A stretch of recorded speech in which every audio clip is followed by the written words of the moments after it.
जो मैं चाह रहा था कि मैं ब्रेक लूँ, ब्रेक मैंने नहीं लिया और अपना उस डिसिप्लिन को मैंने ब्रेक किया। तो वो इसलिए मैं चीज़ें शेयर करता हूँ ताकि आप ये मिस्टेक ना करो। साइकोलॉजी डिस्टर्ब हर किसी की होती है, डिपेंड करता है कौन अपने आप को कितना शार्पली, कितना अच्छे तरीके से रिकवर करता है, कितना अच्छे तरीके से ऊपर लेके आता है।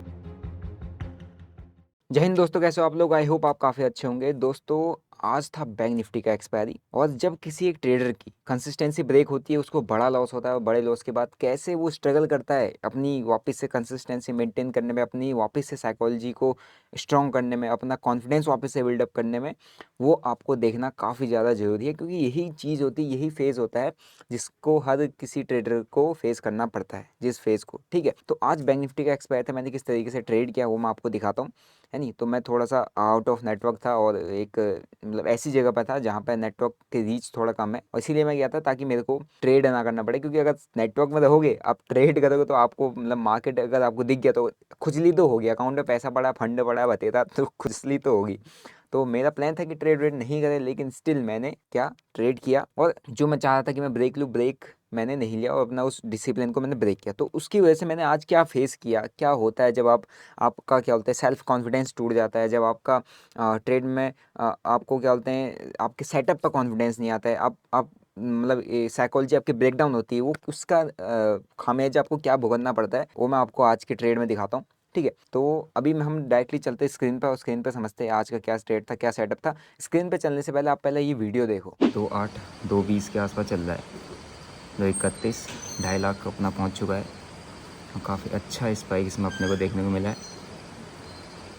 ठीक है, तो अपना अब टाइम आ चुका है इसको बुक करने का। राइट, आई होप आपने वो चीज़ वीडियो देखी होगी। मेरा कितना का प्रॉफिट चल रहा था, ऑलमोस्ट मैंने उसमें पहले 50,000 बुक किया, फिर मैंने री एंटर किया। री एंटर करने के बाद ऑलमोस्ट 2.5 लाख के आसपास मेरा मॉर्निंग में ही प्रॉफिट चल रहा था, वो भी जहाँ पर मेरे पास नेटवर्क कम था, एक मतलब फ्लक्चुएटिंग वाईफाई में काम कर रहा था। 2.5 लाख का प्रॉफिट चल रहा था। अब आप स्क्रीन पर आओ, अब स्क्रीन पर मैं आपको चीज़ दिखाता हूँ कि यहाँ पर क्या हुआ। अब मैं अगर आपको उसी ट्रेड को दिखाऊंगा तो आप देखो वही ट्रेड मेरा 2.5 लाख रुपये के लॉस में है। मीन्स 2.5 लाख रुपये के प्रॉफिट से 2.5 लाख रुपये का लॉस, मीन्स 5 लाख रुपए, है नहीं। प्रॉफिट से लॉस मतलब 5 लाख रुपए का लॉस। ये मैं लेता ही नहीं, ये मैं करता ही नहीं, लेकिन मैं कर रहा हूँ। क्यों? क्योंकि थोड़ा सा अपना जो साइकोलॉजी है वो भी डिस्टर्ब चल रहा है, क्योंकि लूजिंग स्ट्रीक है ना। लूजिंग स्ट्रीक की वजह से डिस्टर्ब चल रहा है साइकोलॉजी। अब ठीक है, क्या क्या क्या ऐसा किया, लेकिन समहाउ मैं एंड तक कवर अप किया। कैसे किया वो सब ठीक है, वो सारा एक इनडिसिप्लिन ट्रेडिंग है, बट कैसे किया, क्या चीज़ें हुई हैं, है ना। और आपको इसलिए मैं चीज़ें शेयर करता हूँ ताकि आप ये मिस्टेक ना करो। है, मैं ट्रेड कर रहा हूँ, मैं काफ़ी इतने साल से ट्रेड कर रहा हूँ, मेरे को पता है मैं अपने आप को कंसिस्टेंसी मैं कैसे मेंटेन करूँगा, कैसे निकालूंगा। बट वो जो लॉस वाला फेज़ होता है ना, बड़े लॉस के बाद अपने आप को स्टेबल करने वाला फेज़, ये वो वाला फेज़ है। ये देखोगे तो आपको चीज़ें सीखने को मिल जाएगी, आप समझ जाओगे एग्जैक्टली आज क्या किया। ठीक है, अब बैंक निफ्टी का आज एक्सपायरी था और बैंक निफ्टी मैंने फर्स्ट ट्रेड अपना बनाया था। अगर आप देखोगे तो मैंने फर्स्ट ट्रेड ये जब ये डाउन मूव आया, यहाँ पे एक बड़ी सी बार आई है, अगर आप देखोगे ये बिग बार था और एक बड़ा सा बिग बार आया था। और इसके इस जो ग्रीन कैंडल यहाँ पे आपको दिख रही है, इस ग्रीन कैंडल में मेरी एंट्री बनी थी, ये वाली ग्रीन कैंडल। ठीक है, और ये पुल बैक बहुत अच्छी रिवर्स दी थी। लोगों को यहाँ पर कॉल साइड का एंट्री बनाना था, वो बनाना था, लेकिन मेरा यहाँ था कि ऊपर 9 एंड 20 में दोनों के दोनों ऊपर हैं, तो ये नीचे को स्पाइक दे सकता है। इसमें मेरी एंट्री बनी और मैंने जो पुट ऑप्शन ट्रेड की थी वो आप देखना 53,000 की कुछ पुट ऑप्शन थी, 52,500 की पुट ऑप्शन को मैंने ट्रेड किया था। पुल बैक पे उठाया था, 200 रुपये के प्राइस पे उठाया था उसको मैंने, और इधर कहीं पे 240 के आसपास मैंने एग्जिट किया इसको। ठीक है, पहले एग्जिट किया था अराउंड 52,000 के आसपास बुक कर लिया था, और इसी ट्रेड में मैंने धन पर भी यही ट्रेड पंचअप किया था, इसमें मेरा 24,000 के आसपास बुक हुआ था। इसमें मैंने सिर्फ 10% ही बुक किया, 200 पे उठाया, 220 के आसपास निकाल दिया, है नहीं। तो यहाँ पर मैंने जल्दी निकाल लेते हैं, अब मैंने थोड़ा 40% तक होल्ड किया। ओके, उसके बाद प्राइस वापस से नीचे, अगर आप देखोगे वापस से यहाँ पर प्राइस नीचे आया और मैंने री एंट्री बनाई, क्योंकि मेरे को ऐसा इसमें ये दिख रहा था कि ये वापस से नीचे को ऊपर रिजेक्शन दिखा के मार सकता है, मतलब नीचे आपको ऊपर को दिखा के ट्रैप करके नीचे आ सकता है। वापस से कैंडल डीप रेड आती है एंड मेरे को पिन पॉइंट एंट्री देती है, जो कि 50 पे था, और 50 से ये आई थिंक 80 190 200 का हाई चल रहा था, जहाँ पर मेरा प्रॉफिट 2.5 लाख के आसपास चल रहा था, क्योंकि मेरा एवरेज प्राइस 66 के आसपास आ गया था, है नहीं। 66 के आसपास कुछ एवरेज आ गया था, तो मेरा यहाँ पर ऑलमोस्ट 2.5 लाख के आसपास प्रॉफिट मेरे को दिखाने लग गया था। 152 200 210 के आसपास इसने हाई मारा है, 5 एंड 10 के आसपास। तो ये मेरा जो प्रॉफिट है इस इंडिविजुअल ट्रेड में कितना चला गया, ऑलमोस्ट 2.5 लाख के ऊपर एक टाइम पे मेरे को दिखा रहा था, है नहीं। फिर मैंने क्या किया, अब मेरे को थोड़ा सा कॉन्फिडेंस बूस्टअप हो गया। अब मेरे को यूजुअली मेरे लिए जो प्रॉफिट है इनफ है ना।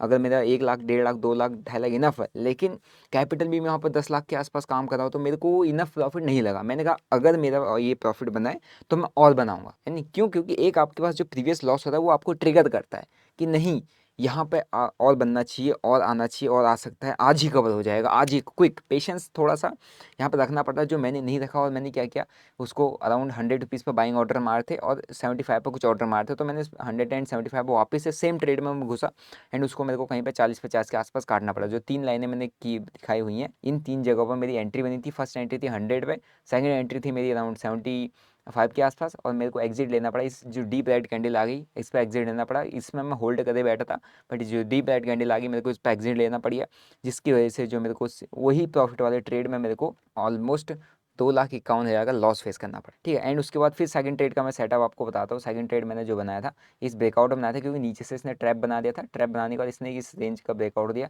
तो इस ब्रेकआउट के यहाँ पर आगे होल्ड करा था, तो मैं पहले से ही भर लिया, जबकि मुझे पहले से भरना नीचे था, बट स्टिल मैंने पहले से ही यहाँ पर बाय कर लिया, क्योंकि मेरे को कॉन्फिडेंस आ रहा था कि मतलब आता है ना, आप कॉन्फिडेंस नहीं, उसको कहते हैं लॉस रिकवर करने की चाह। मतलब आपका जब साइकोलॉजी खराब हो जाता है, आप रिवेंज लेते हो, क्योंकि मैंने प्रॉफिट से लॉस में किया, अब मेरे को वापस उसको प्रॉफिट में कन्वर्ट करना है।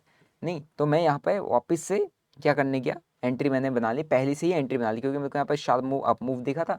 प्रीमियम्स के अंदर भी मेरे को कुछ 9 एंड 20 EMA के ऊपर दिख रहा था, और यहाँ पर मैंने अपनी एंट्री बना ली। मीन्स जैसे ही ये प्राइस निकलने लग गया, मैंने यहाँ पर अपनी एंट्रीज बनाना चालू कर दी थी, और इस मतलब ऑलमोस्ट 100 के आसपास तक मेरा एवरेज प्राइस, कुछ मैंने नीचे उठाया, कुछ यहाँ पर उठाया, तो 100 के आसपास मेरा एवरेज प्राइस आ गया था। 100 to 140 अराउंड 20-40% के आसपास यहाँ पर ही बुक किया। तो जो अपना सेकंड ट्रेड में जो प्रॉफिट है, जो कि अराउंड 53,000 की कॉल ऑप्शन है, जिसमें मेरा प्रॉफिट है 1,89,000 ये। ठीक है, एंड इसके बाद थर्ड ट्रेड जो मैंने बनाया, वो है मतलब यहाँ पर मेरा जो लॉस आ गया था ऑलमोस्ट 50-60,000 के बीच में मेरा लॉस आ गया था, लेकिन मेरे दिमाग में अभी भी चल रहा है कि मेरे को कवर करना है। Even I was driving, but मेरे दिमाग में क्या चल रहा है, इसको कवर अप करना है। मैंने वापस से एक ट्रेड बनाया, क्योंकि मेरे को बैंक निफ्टी का डाउन साइड का यहाँ पर दिख रहा था कि बैंक निफ्टी ने इतनी रेंज बनाया, और 3 PM के आसपास इसने 3:10-15 पर एक डीप रेड कैंडल ली थी नीचे को। तो इसमें मैंने जो पुट ऑप्शन को चेक किया था इस टाइम पे, वो था आपका 53,000 की पुट ऑप्शन, क्योंकि ये इन द मनी हो चुकी थी। ठीक है, तो इसके चार्ट पे दिखाता हूँ। 53,000 की पुट ऑप्शन देखो, मैंने इसको अराउंड इस जगह पर उठाया था, 100 के आसपास उठाया था, है नहीं, 100 के आसपास इसको मैंने बाय किया था। और आई थिंक ये थोड़ा सा मेरे को नीचे भी आता हुआ देखा, बट स्टिल इसने उसके बाद नेक्स्ट कैंडल में मेरे को अच्छा खासा मूव दे दिया था।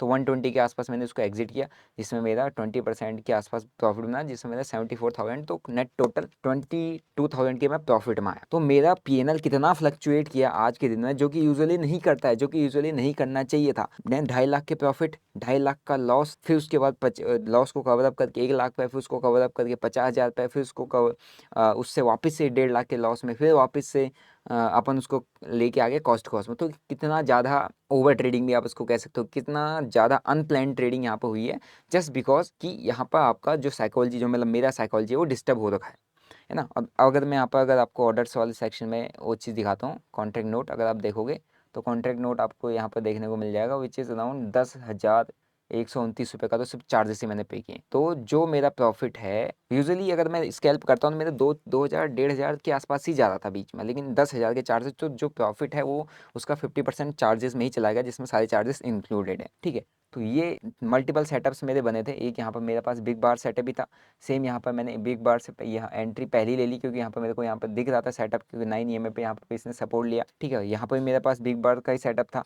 डाउन साइड में यहाँ पे मैंने जो ट्रेड बनाया था, ये बड़ी सी कैंडल आई, पुल बैक का वेट कर रहा था, पुल बैक आया, एंट्री बनाई एंड स्कैल्प किया। ठीक है, तो ये था अपने 3 सेटअप। ओके, अगर जिन लोगों को बिग बार पे काम करना है, बिग बार पे अपना बैक टेस्ट करना चाहते हैं, काम करना चाहते हैं, है नहीं, क्योंकि पोटेंशियल आपने देखा, इतने टाइम से आप देख रहे हो, मैं आपको चीज़ें बताते रहता हूँ, बट ये है कि मेरा स्टाइल अलग है, आपको अपना स्टाइल डेवलप करना पड़ेगा, आपको अपना बैक टेस्ट करना पड़ेगा। ठीक है, आपको ये जो स्ट्रेटजी है आपको इसमें मिल जाएगा, जो कि मेरा लिंक दिया हुआ नीचे बिग बार का, वहाँ पर आपको बिग बार स्ट्रेटजी मिल जाएगा। और एक और चीज़ मैं आपके साथ शेयर करता हूँ, अभी मैंने कुछ टाइम पहले अपनी कम्युनिटी मेंबर्स के साथ एक स्विंग का चार्ट शेयर किया था। यहाँ पर स्विंग ट्रेडिंग अपॉर्चुनिटी बन रही है, बहुत ही अच्छा सेटअप, सिंगल डे के अंदर 15% का मूव आया है, सिंगल डे के अंदर 15% का मूव आया है।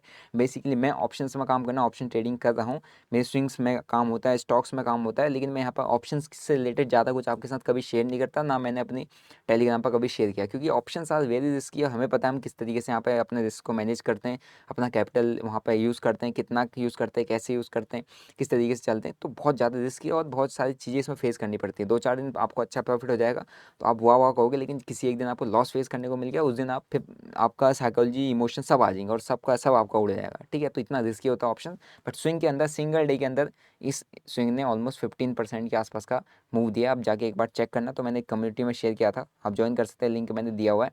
ओके, अब मैं आपको एक्सप्लेन करता हूँ कि एग्जैक्टली क्या है। तो दोनों ट्रेड्स के वो आपको नीचे मिल जाएंगे लिंक, ठीक है, ये भी इसका मिल जाएगा, इसका मिल जाएगा। अब मैं आपको इसके पीछे का रीज़न एक्सप्लेन करता हूँ। रीज़न देखो, लूजिंग स्ट्रीक चल रही है। लूजिंग स्ट्रीक बोले तो जब आप बैक टू बैक एक बड़ा लॉस होता है ना, बड़ा लॉस हो गया, एक स्ट्रीक होती है जब आपका बड़ा लॉस हो गया, वो आपको बहुत पीछे लेके चला गया, मीन्स आपको उसने 1-1.5 महीने का डेंट दिया है, तो वो आपको एक ड्रॉ डाउन होता है, उसको ड्रॉ डाउन कहते हैं, ठीक है, बिग लॉस। एक होता है लूजिंग स्ट्रिक। लूजिंग स्ट्रिक में आपकी आती है slow and study, back to back 2-4 दिन से आप लॉसेस से फेस करो, लेकिन वो लॉसेस आपके कंट्रोल में, समझो, दैट्स अ लूजिंग स्ट्रिक। लेकिन अगर एक बड़ा लॉस होता है, that's a big draw down. तो बिग ड्रॉ डाउन के बाद वापस से कवर अप करने में इसको कंट्रोल करना टफ होता है, बहुत ज़्यादा टफ होता है मेरे लिए। उतना ऐसा नहीं है कि मैं यहाँ पर बड़ा कैपिटल डाल के इसको कवर अप नहीं कर सकता हूँ, लेकिन ऐसा करूँगा तो मेरा बड़ा भी जा सकता है, ठीक है, क्योंकि साइकोलॉजी डिस्टर्ब हर किसी की होती है। इट्स नॉट कि यार आप छोटे ट्रेडर हो, बड़े ट्रेडर हो, इंटरमीडिएट ट्रेडर हो, साइकोलॉजी डिस्टर्ब हर किसी की होती है। डिपेंड करता है कौन अपने आप को कितना शार्पली, कितना अच्छे तरीके से रिकवर करता है, कितना अच्छे तरीके से ऊपर लेके आता है। इसी को ही सिस्टमेटिक ट्रेडिंग कहते हैं, इसी को ही प्रोफेशनल ट्रेडिंग कहते हैं। अभी का आज का जो मेरा माइंडसेट था, प्योर गैम्बलर माइंडसेट था, प्योर गैम्बलर माइंडसेट। और ऐसा कहने में मेरे को कोई वो नहीं है कि यार आप मेरे को बोलो कि भाई आप ट्रेडिंग बताते हो और आप खुद ऐसा करते हो। काफ़ी लोग के ऐसे कमेंट आते हैं, क्योंकि मेरे लॉसेस मैं आपके साथ शेयर करता हूँ, तो काफ़ी लोग मुझे को ज्ञान देने के लिए आते हैं, मेरे को बताने के लिए आते हैं, नहीं भाई आपने ऐसा करना था, ऐसा करना था, आप ये कर लेते, वो कर लेते, ठीक है। नॉर्मल सी बात है कि आप लोग प्रॉफिट बना रहे होंगे, अच्छी बात है। तो मेरे को भी आपके कमेंट्स में पढ़ता हूँ, मेरे को समझ में आता है, अच्छा अच्छा ऐसी ऐसी चीज़ें थी, बट उससे मेरे को फ़र्क नहीं पड़ता, क्योंकि मैं अपने सेटअप, अपने स्टाइल पे ही काम करता हूँ। तो जो स्ट्रिक की बात थी कि आपका एक winning streak, losing streak, winning streak भी रहती है, लूजिंग स्ट्रिक भी रहती है, लेकिन एक आता है ड्रॉ डाउन। ड्रॉ डाउन आता है जब बिग लॉसेस होते हैं। बिग लॉसेस के बाद थोड़ा सा अपने आप को होल्ड करना टफ होता है, तो वहाँ पर आपने बचा लेना, अपने आप को बड़ा लॉस आया और यहाँ पर अपने आप को होल्ड कर लिया, तो वापस स्लो एंड स्टडी आप ऊपर निकल जाओगे। ऐसे ही स्लो एंड स्टडी ऊपर निकला जाता है नहीं। बिग लॉस आया, बड़ा फंड डाल के ऐसे ऊपर लेके जाने की कोशिश करोगे तो फिर मार्केट आपको बहुत बुरा लपेट सकता है, बहुत बुरा डेंट दे सकता है। वही मैं आज कोशिश कर रहा था। इवन मैं सेटअप पर न्यू, सिस्टम पर न्यू, मेरे पास कनेक्टिविटी नहीं है, लेकिन देख रहा हूँ कितना ज़्यादा ट्रिगर करता है इमोशन आदमी को कि भाई कर ले ले। और हर एक सेटअप, हर एक सिस्टम आपको यही दिखाता है कि यही चलेगा, यही होने वाला है, हाँ हाँ हाँ, ऊपर ही जाएगा, हाँ हाँ हाँ, मुझे लग रहा है अंदर से नीचे गिरेगा, हाँ हाँ लग रहा है नीचे गिरेगा, ले ले। ये इस तरीके के इमोशंस अंदर आते हैं, है ना, ये इमोशंस इस तरीके की ट्रेड्स आपसे करवाते हैं। तो ये प्योर एक सिस्टमेटिक ट्रेडर नहीं होता है, गैम्बलर माइंडसेट होता है ना। जब आप अपना डिसिप्लिन ब्रेक करते हो, आपकी साइकोलॉजी खराब होती है, आप इमोशनल ट्रेडर बन जाते हो, तब आप वहाँ पर गैम्बलिंग करते हो। तो इसीलिए मैंने आपके साथ शेयर किया कि अगर आप लोग इस तरीके की ट्रेडिंग करोगे तो ये आपके लिए बिल्कुल भी सही नहीं है। क्या सही है, क्या चीज़ें, वो मैं आपको बताता हूँ, क्या गलत है वो मैं आपको बताता हूँ। मेरा काम है दोनों चीज़ें आपको बताना, सही और गलत, ठीक है। और वही चीज़ मैंने आपको बताई। अब आप पर डिसाइड करता है कि भाई आप क्या फॉलो करते हो। गलती करोगे, है ना, कभी भी सोचा कि यार मैं ऐसे कर लेता हूँ, लॉस हुआ तो फंड डाल के ट्रेड करने की कोशिश कर देता हूँ, है ना, जहाँ पर मैं 1-1.5 लाख के प्रॉफिट में, लाख रुपए के प्रॉफिट के टारगेट में खुश रहता हूँ, वहाँ मेरा 2.5 लाख बनना है, स्टिल मैं वहाँ पर उसको और करने पर लगा हूँ। देखो तो इमोशंस कितना ज़्यादा ट्रिगर करते हैं इंसान को। तो आपको खुद सोचना पड़ेगा कि हाँ अब आपको कैसे ट्रेड करना है, क्योंकि लॉसेस में मैक्सिमम लोग हैं, जहाँ से ज़्यादातर लोग ऑप्शंस के अंदर तो लॉसेस में ही है, और वहीं से ही निकलना आता है। मतलब अगर आपको निकलना है लॉसेस से, तो आपको पहले बेस स्टेबल करना पड़ेगा, कि अगर आप एक डेंट खाए, आपने एक बड़ा डिप मिला है नीचे, जब तक आपका बेस बनेगा नहीं तब तक आप वापस से वहाँ से खड़े नहीं उठ सकते। वो बेस आपका नीचे शिफ्ट होता जाएगा अगर आप सेम गलतियाँ बार बार रिपीट करते हो जाओगे। इसीलिए मैं अपने लॉसेस यहाँ पर शेयर करता हूँ, अपनी मिस्टेक्स यहाँ पर शेयर करता हूँ, ताकि आप मेरी गलतियाँ, मेरे लॉसेस से सीखो, आप अपने आप को इम्प्रूव कर पाओ। बाकी जिन जो लोगों को सीखना है चीज़ें, मेरा कम्युनिटी लाइव मार्केट में अपडेट चाहिए, कम्युनिटी ज्वाइन करना, लिंक मैंने डिस्क्रिप्शन बॉक्स में दिया हुआ है। बिग बास स्ट्रेटजी पर भी जिसको काम करना है, लिंक दिया हुआ है। तो ये था मेरा आज का ट्रेड, ठीक है। इसलिए मैं लाइव रिकॉर्ड नहीं कर पाया, क्योंकि मेरे पास ना सिस्टम था, ना सेटअप था, ना मेरा कोई ऐसा प्लान था। मैं ट्रेड को, मतलब ट्रेडिंग से थोड़ा सा ऑफ लेने के लिए प्लानिंग कर रहा था, बट मैंने स्टिल फिर भी कर दिया, क्योंकि इमोशंस, तो ये इमोशंस इतनी खतरनाक चीज़ें ट्रेडिंग के अंदर, जो आपको अच्छे अच्छे ट्रेडर को बर्बाद कर सकती है। यही मैं चीज़ आपको बताना चाह रहा हूँ। तो अगर आप लोग इस चीज़ों को समझ गए, वेल एंड गुड, नहीं समझ गए तो मार्केट आपको खुद सिखा देगा। बाकी भाई चैनल पर नए तो चैनल को सब्सक्राइब कर लो, बेल नोटिफिकेशन को दबा दो। मिलते हैं नेक्स्ट वीडियो में, till then bye bye, see you, जय हिंद।